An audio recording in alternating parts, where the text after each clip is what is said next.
Donc on va démarrer rapidement. Donc je me présente rapidement, Mylène Roussel d'Idéal Connaissance. J'ai le plaisir d'animer cette webconférence organisée par la communauté de communes du Pays du Mont-Blanc, qui va être dédiée du coup à la qualité de l'air dans la vallée de l'Arve. Merci à tous d'avoir répondu à cette invitation qui s'inscrit du coup dans le cadre de la Journée nationale de l'air. Et sans plus attendre, je vais laisser la parole à 3 experts qui sont réunis ce soir pour intervenir sur ce sujet et répondre à vos questions. Donc, parmi les experts, nous recevons Céline Montero, chargée de mission qualité de l'air à l'Adréal Rhône-Alpes, Didier Chapuis, directeur territorial d'Atmo Auvergne-Rhône-Alpes, et Jean-Luc Jaffrézo, directeur adjoint à l'Institut des géosciences de l'environnement. Avant de leur laisser la parole, un petit point technique, vous avez dû le constater, vous avez un module de questions-réponses juste en dessous du module vidéo, donc vous pouvez poser vos questions à nos intervenants. Vous êtes nombreux aujourd'hui connectés à cette webconférence. On ne va peut-être pas pouvoir répondre à toutes vos questions. Donc on vous invite à reporter vos questions, vos éventuelles questions qui n'auraient pas eu de réponse aujourd'hui sur la page Facebook de la communauté de communes du Pays du Mont-Blanc. Donc sans plus attendre, je laisse la parole à Monsieur Chapuis et je vous souhaite à tous une très bonne webconférence. Bonjour, je vais essayer de vous dresser donc le bilan de la qualité de l'air tel que l'on a pu l'observer sur ces dernières années. Donc pour faire ces mesures de qualité de l'air, on utilise différents moyens.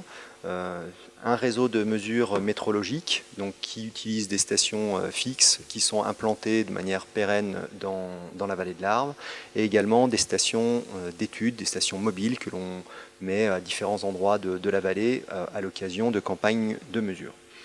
En complément, on utilise de plus en plus des outils de calcul et des outils qui nous permettent de spatialiser la qualité de l'air en connaissant d'une part l'ensemble des émissions et des rejets de polluants que l'on a sur le territoire et en couplant ces rejets à la connaissance des conditions météorologiques et topographiques de la vallée de l'Arve, on a ensuite une représentation spatiale de la qualité de l'air respirée par chaque citoyen de la vallée.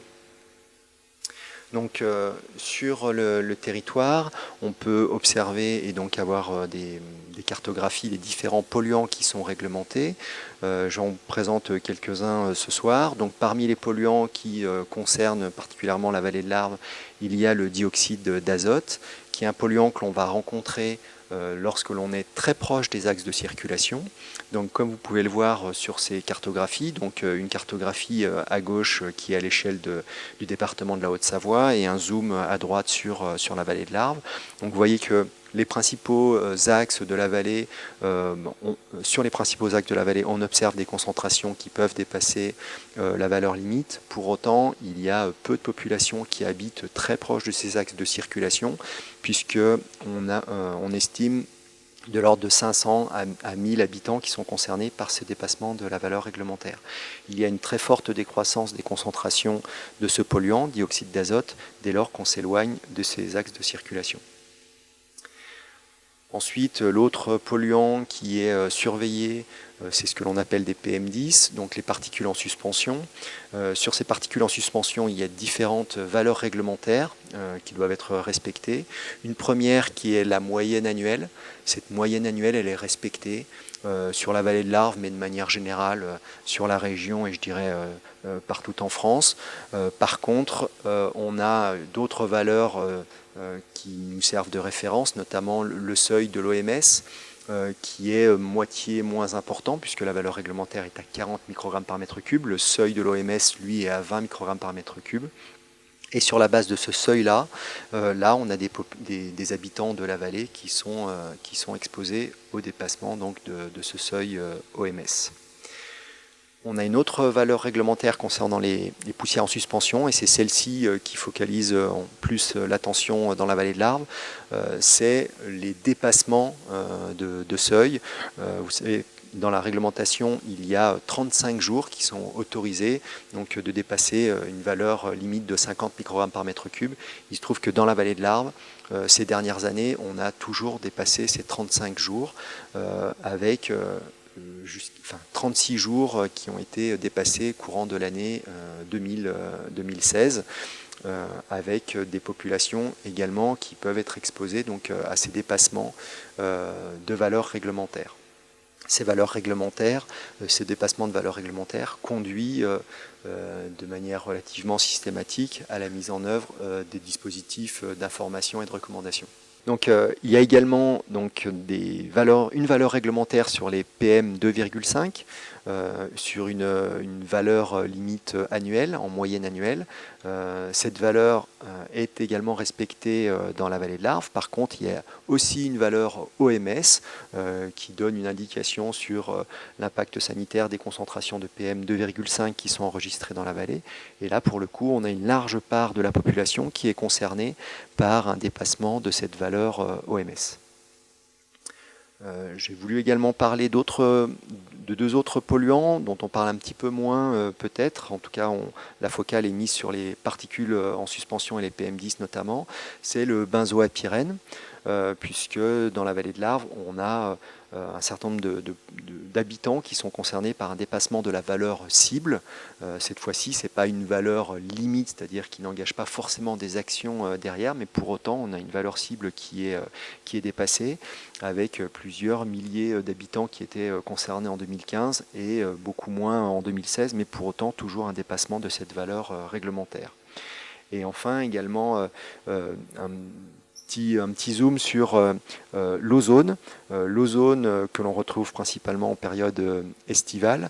Eh bien, la vallée de l'Arve, dans le fond de vallée, présente des concentrations qui sont généralement faibles, en tout cas plus faibles que celles que l'on observe en périphérie des grandes agglomérations, et plus faibles également que celles que l'on observe plus haut en altitude, puisque ce polluant-là a la particularité de se retrouver de manière solitaire, on va dire, dans les zones d'altitude.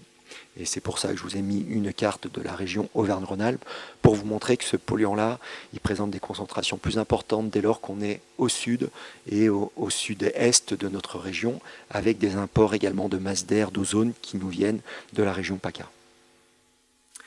Sur l'évolution depuis plusieurs années des concentrations, hormis pour l'ozone dont je viens de parler, où les concentrations sont relativement stables, pour les autres polluants, les concentrations sont orientées à la baisse depuis maintenant 10 ans que l'on observe ces concentrations, avec une baisse qui est plus ou moins marquée pour les oxydes d'azote, un peu plus importante pour les poussières en suspension. Ça va bien sûr dépendre des territoires, mais on a tout de même cette baisse qui, au travers des années, est sensible. Quand on regarde, notamment là sur l'année 2016, quelle était la qualité de l'air avec un qualificatif pour essayer de faire la synthèse de quelle est la qualité de l'air telle que l'on peut la respirer dans la vallée de l'Arve, on observe, vous voyez que c'est les pavés qui sont entourés en bleu, une qualité de l'air qui, sur les 2/3 du temps, les 2/3 de l'année, est bonne et ça correspond en général aux intersaisons à la période estivale. Et par contre, une qualité de l'air qui est assez régulièrement moyenne pendant la période hivernale et qui peut même devenir mauvaise au plus fort des épisodes anticycloniques avec des concentrations de poussière qui deviennent importantes. Alors, d'où proviennent ces différents polluants ? Donc, tout dépend si l'on parle des oxydes d'azote ou des poussières en suspension. Sur les oxydes d'azote, donc le graphique de gauche, les émissions de ce polluant-là sont essentiellement liées au trafic routier. Donc on a plus des 2/3 des rejets d'oxyde d'azote qui sont liés au transport. Ensuite, le reste, les 30% restants, se répartissent entre des émissions liées aux activités économiques et au chauffage. Sur les poussières en suspension, là, les choses sont radicalement différentes puisque la source principale, c'est le chauffage, et donc ce qu'on appelle le résidentiel. Près des 2/3 des émissions de particules PM10 dans la vallée sont liées au mode de chauffage, et notamment l'utilisation de chauffage au bois non performant, avec des appareils donc, qui datent d'avant les années 2000. Ensuite, on a une répartition entre les modes de transport et les activités économiques qui vont émettre le reste des poussières en suspension. Donc bien évidemment, quand on est en période hivernale, la part du chauffage sera encore plus importante, puisque là, ce que je vous présente, c'est une moyenne sur l'année. Si on regarde sur les pics de pollution, Vous avez ici représenté sur son graphique les différentes zones de la région qui peuvent être concernées par un dispositif préfectoral d'information ou d'alerte. Dans ce qui a été enregistré, vous voyez que la vallée de l'Arve fait partie des zones où on a le plus de dépassements chaque année. Donc vous avez la compilation des différentes années depuis 2011, le nombre de dépassements. Donc même si ces dépassements sont de moins en moins fréquents au travers des années, il n'empêche que l'on a toujours des dépassements de ces valeurs et donc la mise en œuvre de dispositifs préfectoraux qui sont nécessaires sur le territoire de la vallée de l'Arve. Donc en conclusion, ce que l'on peut dire sur l'aire des vallées alpines et l'aire de la vallée de l'Arve de manière plus spécifique, c'est qu'on a, si on regarde des rejets de polluants qui, sur la vallée de l'Arve, ne sont pas beaucoup plus importants que ce que l'on observe sur de grandes agglomérations. Donc les habitants de la vallée de l'Arve n'émettent pas beaucoup plus de polluants que n'importe quel autre habitant du territoire national. Par contre, il y a des contraintes topographiques, météorologiques, qui engendrent une accumulation des polluants à l'occasion des épisodes anticycloniques hivernaux. On a donc des polluants, oxyde d'azote, particules en suspension, qui sont principalement présents en fond de vallée, alors que plus haut dans la vallée, dès lors que l'on va s'élever dans la vallée, on a une qualité de l'air qui, elle, va rester bonne. Et on a aussi donc la particularité d'avoir de l'ozone dans les zones qui sont situées en altitude sur la période estivale, mais avec des quantités qui, sur le département de la Haute-Savoie, restent acceptables. Donc, pour conclure, on a encore de trop nombreux jours de dépassement, d'autant plus que ces jours de dépassement se concentrent sur la période hivernale, avec le cas particulier de l'hiver dernier, où pendant le mois de décembre 2016, on a eu pratiquement pendant tout le mois de décembre des conditions anticycloniques qui ont conduit à des dépassements des valeurs réglementaires, des niveaux de benzoapyrène qui stagnent après avoir fortement baissé. On a des niveaux qui, ces dernières années, n'ont pas régressé, en tout cas pas suffisamment pour descendre en dessous des valeurs cibles, et des concentrations donc, de dioxyde d'azote qui dépassent encore la valeur limite dès lors qu'on est très proche des axes de circulation, avec une amélioration qui est constatée même si elle est lente. Voilà, j'ai terminé pour ma présentation. Merci Monsieur Chapuis. Donc on a eu une question de Dan Lasman-Trappier sur la bande-annonce, un peu teasing de la webconférence. Il est dit que la pollution de l'air a reculé de 42% au pays du Mont-Blanc. Comment vous arrivez à cette conclusion ?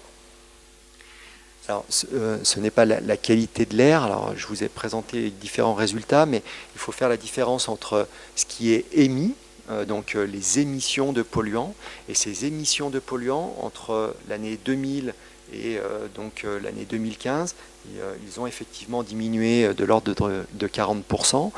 Là, ce que j'ai présenté, c'est des améliorations sur une dizaine d'années, puisque l'on fait des mesures dans la vallée de l'Arve, et notamment sur le fond de la vallée de l'Arve, depuis 10 ans. Et donc là, on voit la baisse des concentrations sur cette dizaine d'années. Sur les 5 dernières années, entre 2011 et 2015, les concentrations d'oxyde d'azote et de poussière en suspension ont diminué de l'ordre de 20 à 25%. Très bien. Est-ce que l'arrêt des moteurs diesel dont on parle dans l'actualité peut régler les problèmes liés à la qualité de l'air ?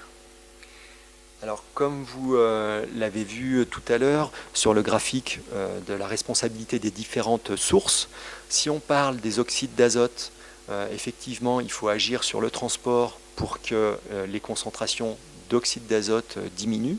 Pour autant, c'est un polluant dont il faut se préoccuper, mais ce n'est pas forcément le polluant qui touche le plus de personnes. Sur les poussières en suspension, qui est le polluant probablement le plus préoccupant, sur les poussières en suspension, le transport, de manière générale, est responsable de l'ordre de 20% des poussières en suspension présentes dans l'atmosphère. Donc, en agissant sur le transport, on contribuera à améliorer la situation, mais on n'arrivera pas à résorber totalement le problème. Il est nécessaire d'avoir des actions conjuguées sur les différentes sources, en premier lieu sur les chauffages bois non performants qu'il y a encore dans la vallée pour avoir des appareils de chauffage qui soient plus performants, qui soient au bois ou qui soient sur d'autres types d'énergie, en travaillant sur les acteurs des activités économiques pour qu'ils réduisent leurs émissions et en travaillant également évidemment sur le transport puisqu'ils contribuent à hauteur de 20% des émissions. Et dans le transport, il y a en particulier les véhicules diesel qui sont aujourd'hui le parc prépondérant sur le territoire de la vallée, puisque l'essentiel des véhicules qui circulent dans la vallée sont des véhicules diesel. On a plus de la moitié des véhicules particuliers qui sont diesel, mais on a la quasi-totalité des véhicules d'entreprise qui, eux, sont des véhicules diesel, ce qui fait qu'on a un parc très important de ce type de véhicules et qu'il est effectivement intéressant de trouver et d'utiliser une autre énergie pour avoir des émissions de poussière qui soient moins importantes. Super. Du coup, dans votre question, dans la réponse précédente, à quel type de chauffage faisiez-vous référence? La question précédente, ouais. Alors aujourd'hui, ce qui est pénalisant, c'est le chauffage au bois avec des appareils qui sont peu performants. Quand on utilise des appareils performants qui sont vendus maintenant, qui sont Flamme Verte, 7 étoiles notamment, qui est le label de l'ADEME pour qualifier les appareils de chauffage, on a des rejets de poussière qui peuvent diminuer d'un facteur de plus de 30, c'est-à-dire entre un appareil d'avant les années 2000 et un appareil maintenant qui est mis en place, on va réduire de plus de 30 fois les émissions de particules. Donc le chauffage au bois peut être un mode de chauffage à utiliser dès lors qu'il est fait dans de bonnes conditions avec des matériels qui sont très performants. Il y a d'autres types d'énergie qui vont émettre encore moins de poussière. On a notamment l'utilisation du gaz naturel qui aujourd'hui va émettre peu de poussière. Alors il va continuer d'émettre des oxydes d'azote. Par contre, on aura très peu de poussière émise avec ce type d'énergie. Et je pense qu'il y a plein d'autres énergies renouvelables qui peuvent être déployées et qui sont généralement, dès lors qu'on utilise des matériels qui sont performants, beaucoup moins génératrices de particules dans l'atmosphère. Super. Question de Monsieur Dedieu, est-ce que vous pouvez nous en dire un peu plus sur la répartition et la dispersion des polluants en fonction de l'altitude? Alors, ça va être très variable d'une année sur l'autre. Alors, conjointement avec le laboratoire de recherche, donc peut-être qu'ils en diront aussi quelques mots, mais aussi avec Météo France, avec d'autres laboratoires, il y a plusieurs études qui ont été menées.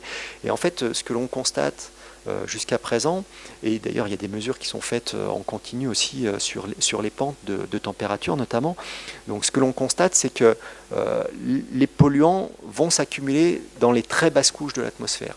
C'est pratiquement dans les 100, 200 premiers mètres par rapport au sol, par rapport au fond de vallée, qu'on va avoir l'essentiel de l'accumulation des polluants à l'occasion des conditions anticycloniques hivernaux, puisque c'est totalement différent quand on est en intersaison ou en conditions estivales, où là, dans la vallée, on va avoir au contraire un excellent brassage de la masse d'air.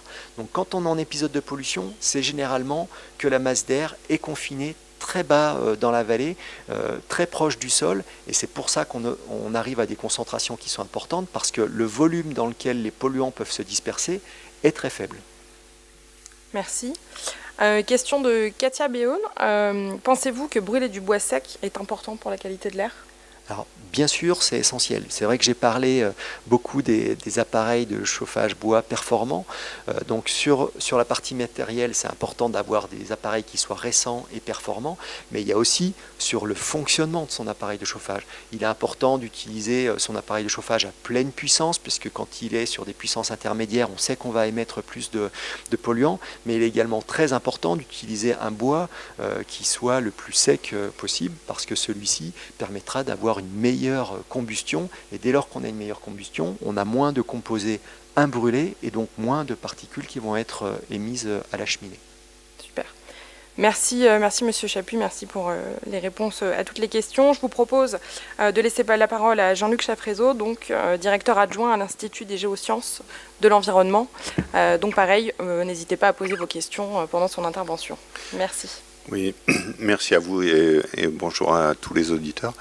Je voulais effectivement revenir sur un certain nombre de choses qui avaient été déjà évoquées par monsieur Didier Chapuis, et en particulier sur certains aspects qui concernent les particules atmosphériques, en prenant bien sûr le cas de la vallée de l'Arve, en parlant des caractéristiques de ces particules, de quels objets on étudie et quels objets sont ces particules atmosphériques, et puis leurs sources, et aussi l'impact de la météorologie, comme a été souligné précédemment. La météorologie est un facteur extrêmement important dans le cadre des vallées encaissées alpines en général, pas seulement le cas de la vallée de l'Arve. Donc quels sont ces objets, les PM10 qu'on étudie, les particules en suspension? Ce sont en fait toutes les particules qui ont un diamètre inférieur à 10 microns. Donc déjà, je pense qu'il faut bien avoir conscience qu'on est en train de parler d'objets qui peuvent être extrêmement petits, de quelques nanomètres, de millièmes en fait de taille par rapport au PM10, donc une catégorie d'objets extrêmement fine, jusqu'à des particules qui sont de l'ordre de 10 microns, ce qui représente à peu près quelque chose de l'ordre du centième du diamètre d'un cheveu. Il faut bien avoir à l'esprit que quand on parle des PM10, on est en train aussi de parler des PM2.5, puisque les PM2.5 sont compris dans les PM10. Et représentent généralement, comme on peut le voir sur ce graphique, environ 70-75% de la masse des PM10 en général. Et donc, si on fait une analogie pour ces objets avec quelque chose d'un peu plus sensible, on est en train de parler d'objets qui ont des tailles entre 5 mètres et 50 km, pour en venir à quelque chose pour lequel on a un peu plus l'habitude. Et ces différents objets sont en fait émis dans l'atmosphère par tout un tas de sources d'émissions qui ont des caractéristiques physiques mais aussi chimiques qui sont très différentes, et c'est cette caractéristique, des caractéristiques chimiques différentes, qui vont nous permettre à nous chercheurs de remonter aux sources d'émissions desquelles elles sont issues. Alors comment on fait ça? En allant prélever, grâce à du matériel en partenariat avec Atmo Aura, des filtres sur lesquels on a filtré les particules atmosphériques. On va aller faire tout un tas de mesures chimiques là-dessus pour mesurer un certain nombre d'espèces qui sont caractéristiques des sources. Et avec ça, on va essayer de passer d'un système où on a des échantillons qui proviennent de l'air ambiant et de remonter aux sources d'émissions avec ce qu'on appelle des modèles mathématiques, des modèles récepteurs. Donc c'est quelque chose qui est très bien développé maintenant au niveau de la recherche et au niveau des réglementations. Il y a tout un tas de programmes européens pour réglementer la façon dont sont utilisés ces modèles récepteurs pour en venir à la réglementation sur les sources. Quelles sources on peut étudier avec ce genre de choses? Je vous montre ici, par exemple, une carte de France avec les différents sites sur lesquels nos laboratoires ont pu participer à ce genre d'exercice pour aller regarder les différentes sources de pollution. Et on trouve des choses comme des sources de sel de mer, des sources de poussière qui sont issues de la remobilisation des sols, des sources véhiculaires, bien sûr, des sources qui sont issues de la conversion des NOx ou du SO2, qui sont deux espèces gazeuses et dont Didier a parlé tout à l'heure, vers des aspects particulaires. Et on trouve bien sûr dans l'atmosphère cette source de particules issues de la combustion de la biomasse. Ce qu'il faut bien voir avec l'ensemble des études qu'on a pu réaliser pour l'instant en France, c'est que la combustion du bois représente une source importante et voire prépondérante dans beaucoup de sites en hiver sur la quasi-totalité des sites qu'on a étudiés en France. Alors si on en passe au cas de la vallée de l'Arve, je vous ai représenté ici des diagrammes sur lesquels, qui sont issus de mesures qu'on a fait pendant un an, entre 2013 et 2014, qui sont publiées dans une thèse, donc on peut trouver sur le net, et dans le cadre d'un programme qui a été financé par l'action Prime Équal du ministère de l'Environnement et du ministère des Transports. On voit bien avec le diagramme de gauche que les concentrations en fait observées en hiver sont extrêmement plus fortes que celles qui sont observées en été, et ce pour les 3 sites où nous avons été faire des études, et que pour pour les concentrations hivernales, on retrouve bien une prépondérance extrêmement forte, avec les pourcentages qui sont sur le diagramme de droite. On voit qu'on est de l'ordre de 70% des concentrations de PM10 qui sont issues de la combustion de la biomasse, les sources véhiculaires étant de l'ordre de 10% en fonction des sites. Donc voilà, ça c'est un résultat principal majeur des études qu'on a pu faire ces derniers temps pour montrer à la fois qu'il y avait une prépondérance de la biomasse et l'importance d'un certain nombre d'autres types de sources aussi. Comme l'a dit Didier, je pense qu'il faut agir sur différents types de sources. Pour en venir maintenant à l'influence de la météorologie, je voulais montrer ici un exemple de résultat qui a été obtenu lors d'un programme hivernal, lors de conditions de pollution assez sévères, où on a pu mesurer avec des ballons dans l'atmosphère à la fois les inversions de température qui sont représentées par le trait qui est en rouge ici, et les concentrations d'un polluant qui est le carbone suisse, qu'on appelle dans notre langage scientifique le black carbone, où on voit assez bien qu'en fait l'inversion de température se situe vers 50 mètres au-dessus du sol, et on a bien cet effet avec une concentration des polluants, ce sont les petits points, les petits ronds qu'on voit sur le graphique, cette concentration est multipliée par un facteur 7 dans une hauteur de confinement qui est de l'ordre de 50 mètres seulement, et au-dessus de ces 50 mètres, au cours de cet épisode, on retrouve des concentrations qui sont beaucoup plus faibles. Donc avec cet exemple, on illustre bien en fait l'effet de confinement en cas d'inversion de température sévère qui peut provoquer des augmentations extrêmement fortes des polluants particuliers vraiment proches du sol sur des zones de quelques dizaines de mètres. Alors là, on a un exemple un peu instantané sur des mesures à une heure précise, un matin, de forte inversion. Si on retrace ce genre de choses sur l'ensemble des mesures qu'on a pu effectuer sur l'hiver dernier, par exemple, à Passy, où on regarde les inversions de température entre le fond de la vallée et puis une altitude qui se trouve à peu près 200-250 mètres au-dessus, on voit bien que les évolutions des concentrations des PM10 tout au long de l'hiver, alors là ici on a représenté les concentrations journalières, suivent assez directement les évolutions des gradients de température qu'on a entre ces deux sites, le fond de la vallée et 250 mètres au-dessus, avec donc quand on est en condition d'inversion, c'est-à-dire au-dessus du trait qui a été représenté là, des confinements des polluants qui conduisent à des inversions sévères et des concentrations très fortes. Je vais finir cette courte présentation par certains points qui me semblent importants à retenir. D'une part, les particules sont des objets qui sont extrêmement complexes. Ensuite, il faut bien souligner, comme on l'a pu dire à plusieurs reprises déjà, que la situation dans une vallée est très différente quand on est d'un site à l'autre, qu'on est positionné sur les pentes, qu'on est positionné en fond de vallée, qu'on est positionné près de l'autoroute. On va voir des qualités de l'air qui sont extrêmement différentes et qui peuvent varier très fortement sur des quelques dizaines de mètres, quelques centaines de mètres. Dernier point, on sait déterminer avec une bonne fiabilité l'influence des sources les plus importantes de particules, et la combustion de la biomasse est une des sources prépondérantes en hiver dans ce cadre des vallées. Enfin, le rôle de la météorologie locale et de ses inversions de température est essentiel pour moduler les concentrations qu'on observe en fond de vallée.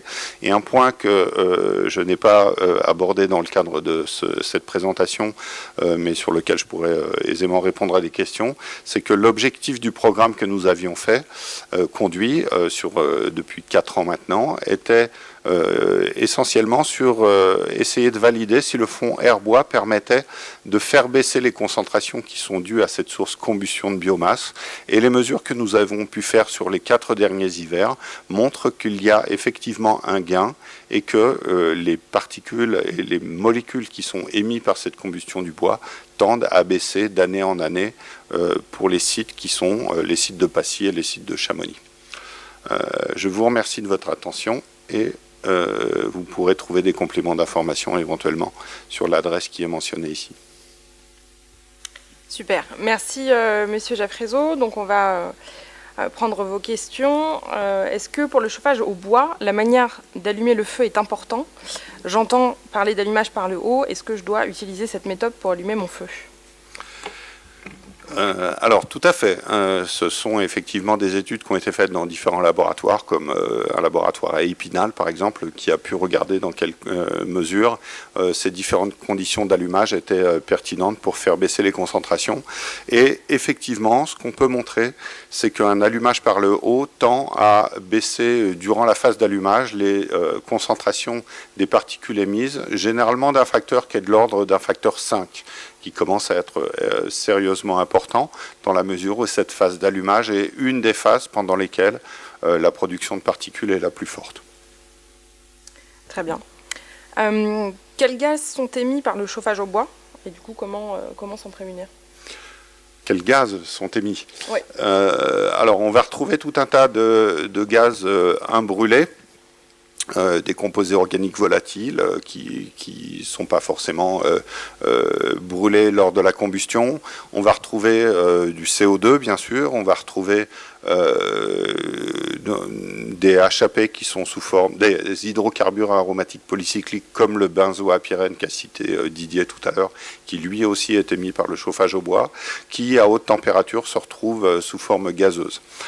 Donc on a toute une série de gaz qui sont émis.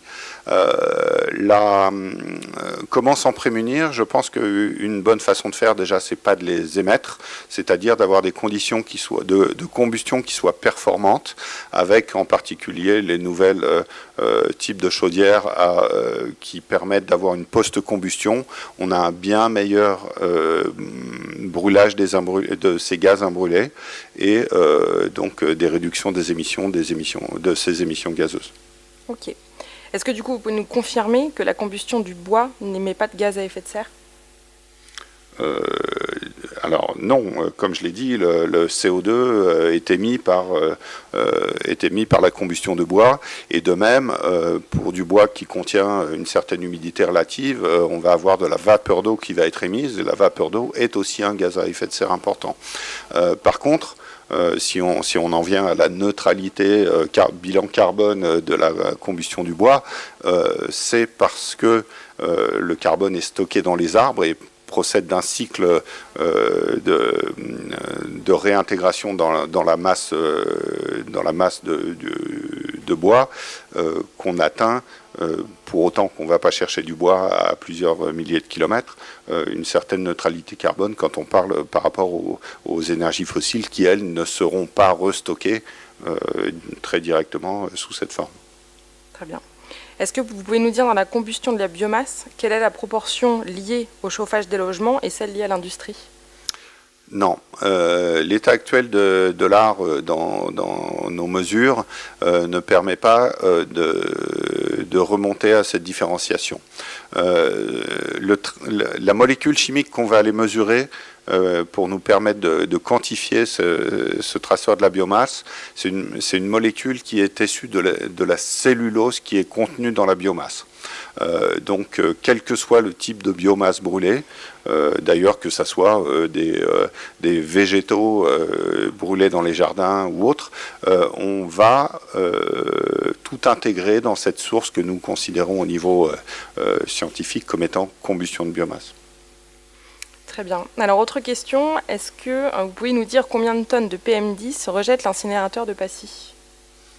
Alors là, je pense que c'est beaucoup plus à Didier Chapuis de mentionner ce genre de choses, dans la mesure où ce genre de mesures sont des mesures réglementaires des installations classées, donc ce ne sont pas des mesures qui sont faites dans un cadre scientifique.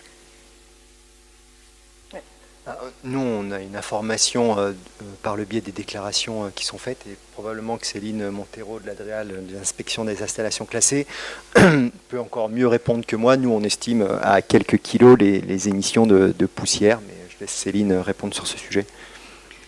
Oui, bonjour. Donc, en effet, le site de l'usine d'incinération fait l'objet d'un suivi particulier de la part de l'inspection des installations classées.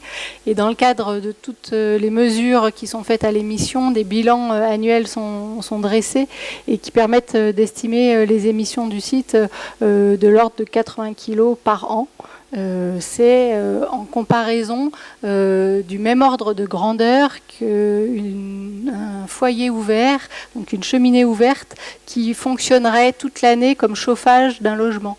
Un logement qui est équipé d'un chauffage au bois en foyer ouvert, en chauffage de base, qui n'a pas d'autres moyens de chauffage, émet la même chose en une seule maison que l'incinérateur de Passy.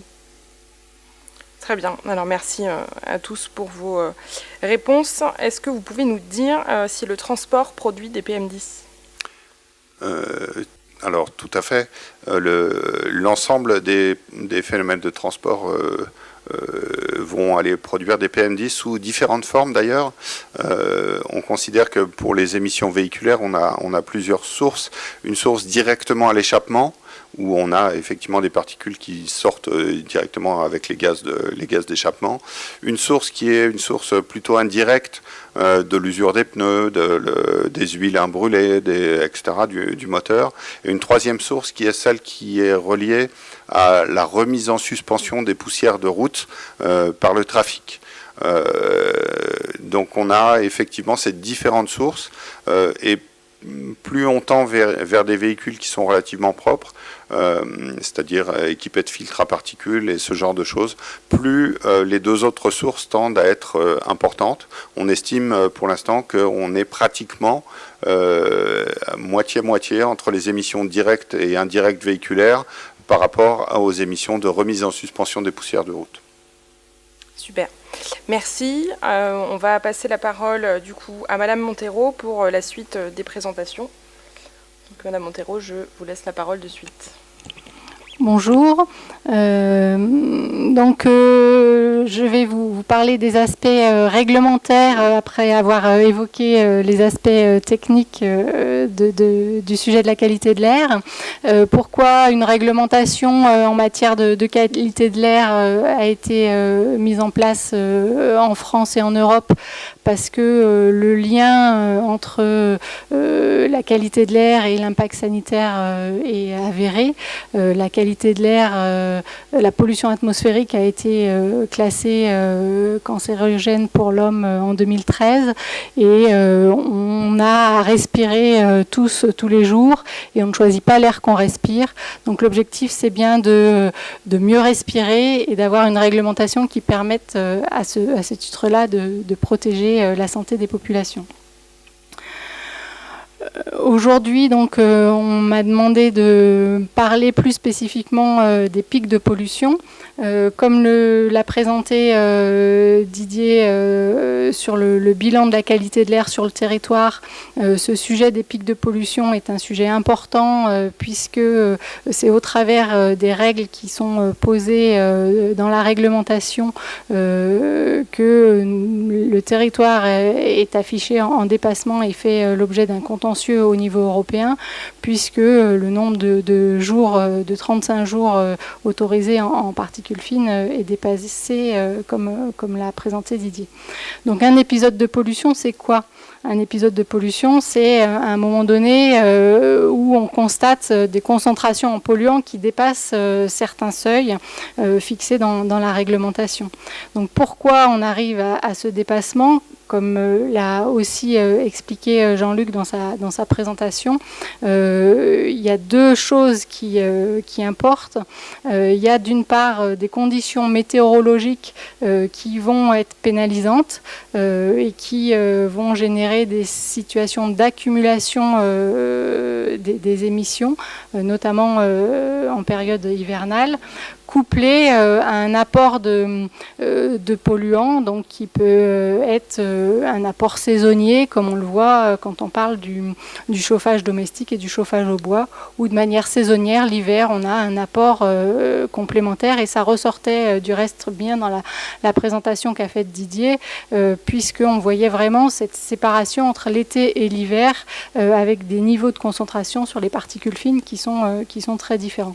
Donc un épisode de pollution, c'est une situation où on a une émission importante de polluants couplée à des conditions météorologiques qui vont être défavorables et qui vont faire qu'on a une accumulation, une concentration qui devient importante. On considère qu'on est en épisode de pollution quand on franchit des seuils réglementaires. Donc on parle de 2 seuils. Un premier seuil qui est le seuil d'information. Quand on franchit ce seuil, le préfet communique des recommandations sanitaires et comportementales. Et donc il s'agit bien de recommandations. C'est un premier niveau d'action où notamment on vise particulièrement les personnes les plus sensibles, les plus vulnérables. Et puis un deuxième seuil plus élevé, le seuil d'alerte. Quand on franchit ce seuil d'alerte, le préfet complète les recommandations par des mesures d'urgence réglementaires et qui sont prescriptives et qui imposent et qui fixent de la contrainte. Dans ce seuil d'alerte, on a 2 niveaux d'intervention, un niveau dit N1 et un niveau dit N2. Et donc à titre d'illustration, pour les particules fines PM10, le seuil d'information est de 50 microgrammes par mètre cube et le seuil d'alerte est activé quand on atteint 80 microgrammes par mètre cube. Je reviendrai plus dans le détail sur les seuils par la suite. Donc pourquoi la réglementation a prévu spécifiquement de traiter ces situations de pointe de pollution? D'abord, comme je vous le disais en propos introductif, parce qu'elle génère des pathologies spécifiques, des irritations oculaires, des voies respiratoires, des problèmes d'asthme, avec derrière des hospitalisations qui peuvent avoir lieu. Donc quelque chose qui impacte avec un lien facilement identifiable et de ce fait ça génère une attente puisque la pollution est visible de la population surtout au travers des pics de pollution. Pour autant c'est bien la pollution de fond qui impacte le plus la santé des populations et c'est bien l'exposition au long cours tout au long de l'année qui est la plus pénalisante. Donc au niveau des différents épisodes de pollution, on caractérise les épisodes en fonction de leur typologie et en fonction des polluants qui sont concernés. Comme ça vous a été aussi présenté précédemment, on parle de plusieurs polluants. Donc des oxydes d'azote, des particules fines, donc suivant leur taille, des PM10, des PM2,5, de l'ozone, du dioxyde de soufre également. Et donc la réglementation prévoit des seuils pour chacun de ces composés qui sont différents, puisque en effet quand on parle de pollution atmosphérique, on parle de tout un tas de choses et surtout de différents polluants qui proviennent de différentes sources. En termes de visibilité, on distingue 2 situations. La situation hivernale où principalement on rencontre des épisodes de pollution aux particules fines, principalement donc dues aux installations de combustion, j'y reviens pas, ça a été largement décrit précédemment, et avec ces périodes anticycloniques qui limitent la dispersion. A contrario, en été, on peut rencontrer des épisodes qu'on définit comme étant des épisodes estivaux, qui sont liés à une pollution à l'ozone, qui sont souvent couplés à une circulation automobile très importante au moment des week-ends de chasse et croisée de l'été, couplés à des fortes chaleurs qui génèrent cette pollution à l'ozone. Mais sur notre territoire de la vallée de l'Arve, c'est en effet la situation hivernale qui active le plus souvent ce dispositif de gestion de la pollution atmosphérique. Mais c'est aussi le cas sur tout le territoire national, puisque 70% des épisodes de pollution ont lieu entre les mois de décembre à mars et concernent donc les particules fines. Donc en matière de gestes à avoir pour limiter ce phénomène et cette occurrence d'épisodes de pollution. L'ensemble des secteurs contributeurs sont en effet acteurs et peuvent réduire leurs émissions. Sur la diapositive qui vous est présentée là, ressortent les différents secteurs d'émissions. Donc le secteur résidentiel, comme on l'a dit, principal contributeur sur le problème de la pollution par les particules fines, l'industrie, l'agriculture, les transports, avec chaque fois des recommandations de manière à limiter la pollution lors des épisodes de pollution.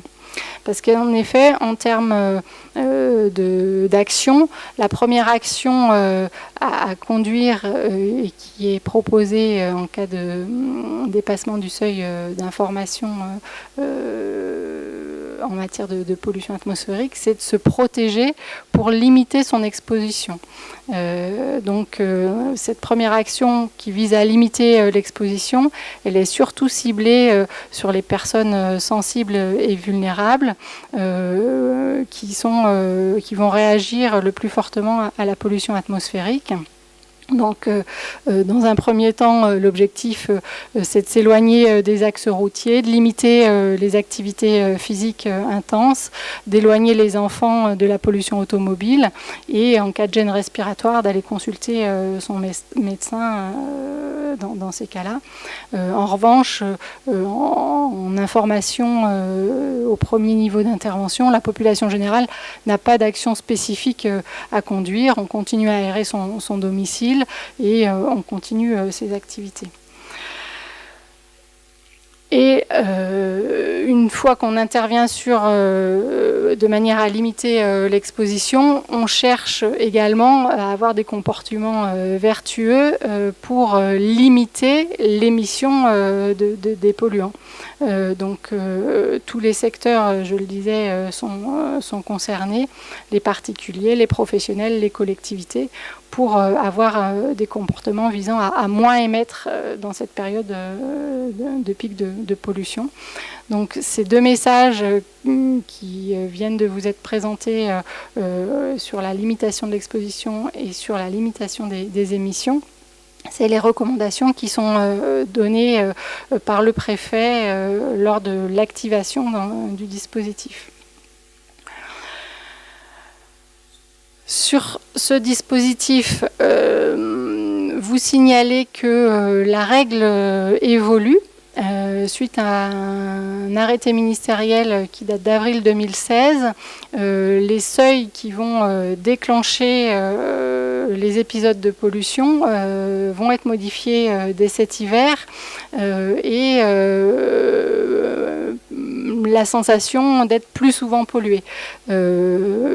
Probablement, puisque pour des concentrations identiques que par le passé, on va activer les niveaux d'action, donc le niveau d'information et les niveaux d'alerte de manière beaucoup plus rapide. Si je prends l'exemple des particules fines, toujours qui nous préoccupent, l'hiver dernier, pour activer le niveau d'information et de recommandation, il fallait que par modélisation, on dépasse une concentration de 50 microgrammes par mètre cube en moyenne sur 24 heures le jour J et la veille à J-1, donc sur 2 journées modélisées à plus de 50. Et dans le nouveau dispositif, il suffira d'une seule journée, soit le jour J, soit à J+1, pour qu'on active le dispositif. Et de la même façon, le niveau d'alerte sera engagé sur l'ancien niveau de recommandation. Donc on aura une activation du dispositif de gestion des épisodes de pollution beaucoup plus rapide pour de niveaux de concentration similaires. Donc on va activer beaucoup plus souvent le dispositif, mais dans l'objectif de pouvoir aller sur des mesures contraignantes et ces mesures d'urgence plus rapidement, et donc pour avoir une meilleure efficacité pour réduire nos émissions. Donc j'en terminerai avec les mesures réglementaires qui sont activées donc par le préfet en cas de niveau d'alerte. Ces mesures doivent être menées dans tous les secteurs. Bien évidemment, si on se focalise sur le sujet des particules fines, qui est donc le polluant qui nous préoccupe l'hiver sur le territoire, c'est des actions vers le chauffage domestique qu'il est important de conduire. Donc des mesures sur ce secteur seront conduites comme elles préexistaient, et notamment une mesure qui visera à interdire le chauffage en appoint ou en agrément. Votre flambée le soir après le ski pour vous réchauffer, il faudra savoir y renoncer dès lors qu'on est en épisode de pollution. Donc on demande, dès lors qu'il ne s'agit qu'un feu d'agrément, de ne pas procéder à l'allumage de sa cheminée. Ça fait partie des mesures qui seront mises en œuvre sur le territoire. Et puis des mesures qui visent bien sûr l'ensemble des secteurs, le secteur industriel, le trafic routier. Vous connaissez bien sûr les limitations de vitesse dans la vallée de l'Arve depuis longtemps. Dans les nouvelles mesures qui seront mises en œuvre dans le cadre du niveau dispositif, il y aura une action vers l'industrie du travail du bois qui a des chaudières biomasse comme les chaudières du particulier, donc qui visera à limiter ces émissions du secteur du travail du bois.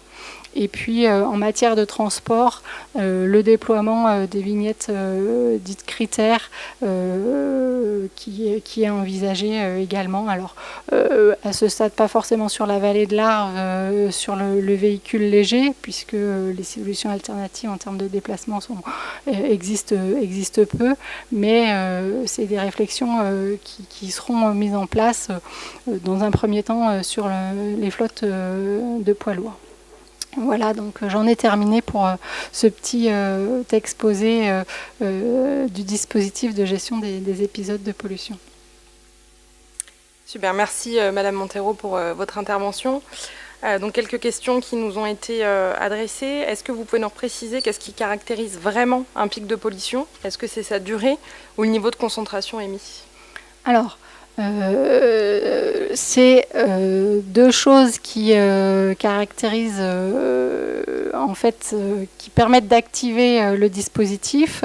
C'est des concentrations qui sont modélisées par Atmo sur le territoire. Donc c'est le résultat de la modélisation sur le territoire, et la modélisation elle est faite jour par jour ou heure par heure, et c'est ces critères d'une part de concentration qui sont mises en place et qui permettent d'activer le dispositif.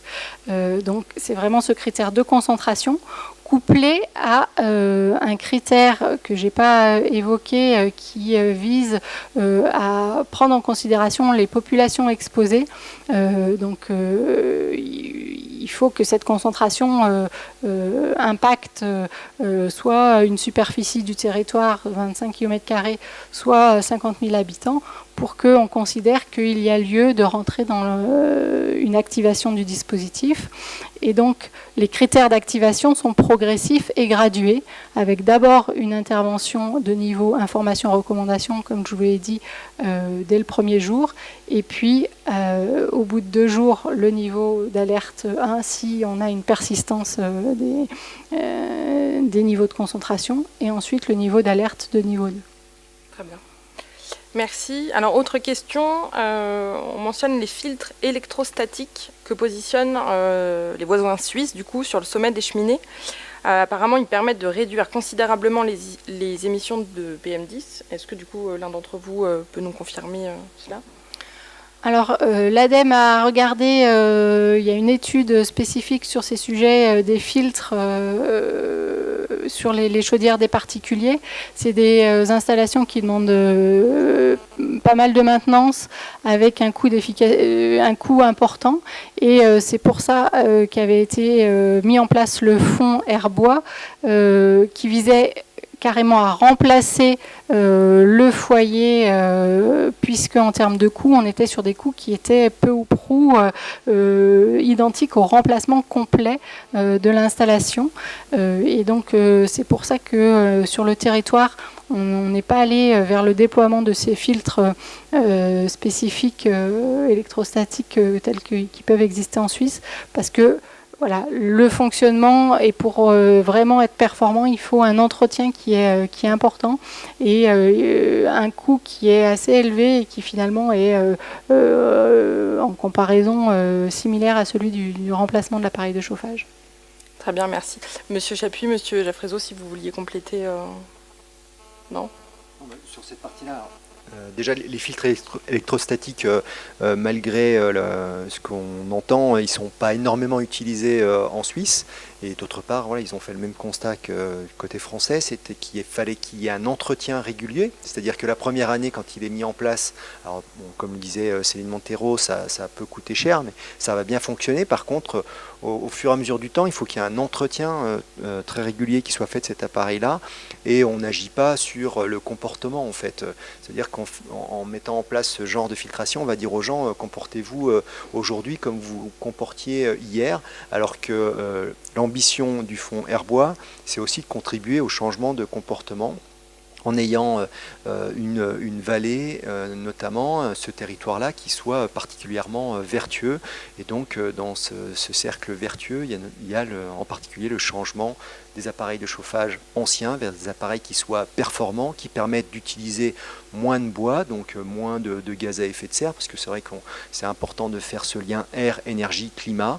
Et donc, en réduisant les émissions de polluants dans l'atmosphère, on permet également d'améliorer notre contribution pour le climat. Merci. Alors, autre question du label Flamme Verte. Par quel procédé on peut clairement mentionner, et sans aucun doute du coup, que le chauffage au bois émet tel pourcentage de pollution en hiver? Et comment est-ce possible du coup de distinguer les émissions des foyers ouverts, des vieux appareils, des nouveaux appareils, etc. Alors, tout simplement, il y a eu des tests de fait, alors plutôt en laboratoire, comme ça peut être fait sur les différents véhicules. Donc c'est des tests en laboratoire, c'est-à-dire qu'on utilise des valeurs qui sont théoriques. Comme on a pu l'évoquer tout à l'heure, les émissions d'un appareil de chauffage bois va énormément dépendre de l'utilisation que l'on en fait.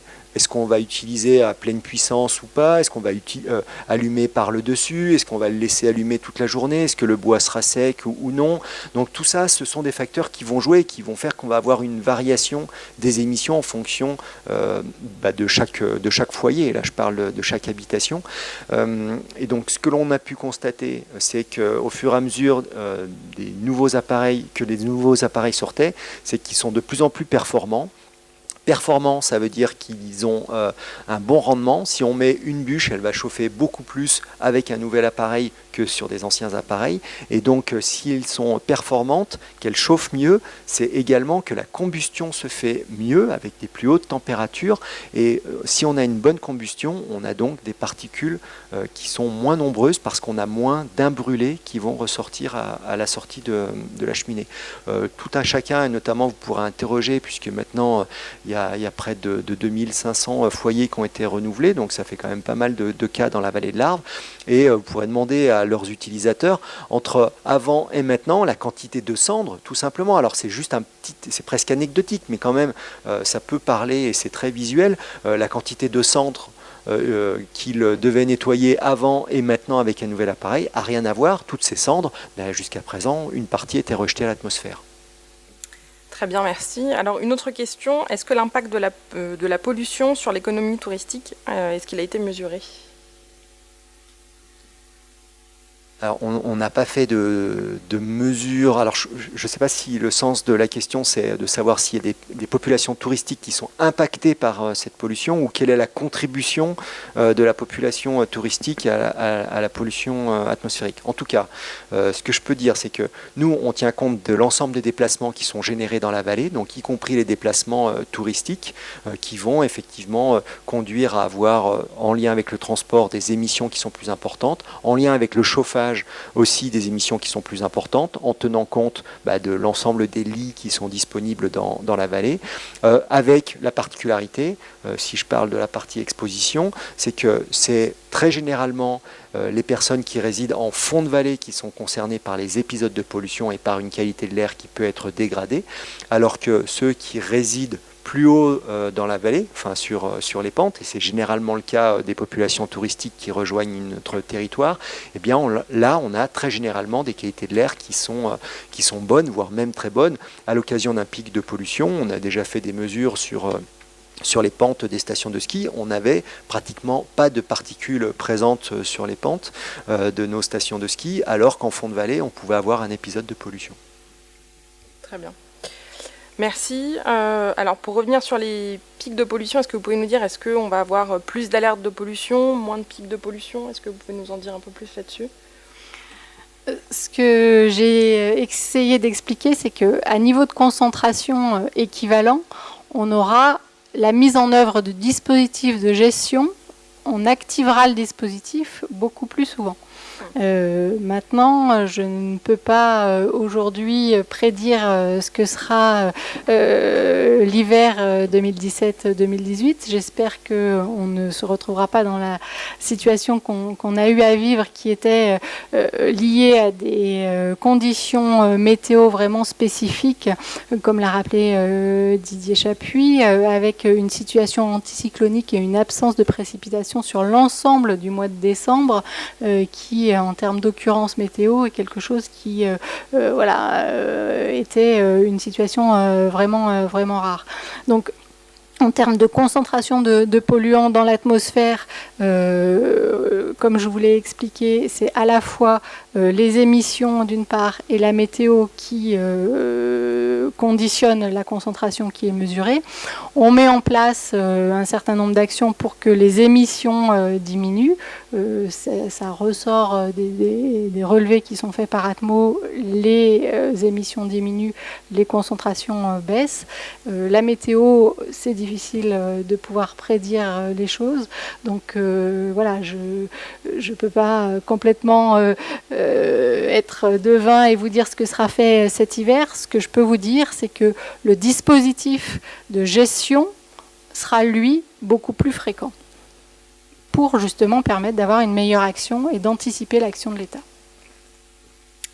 Eh bien, merci. Merci à nos trois intervenants pour les réponses à toutes les questions qui ont été apportées.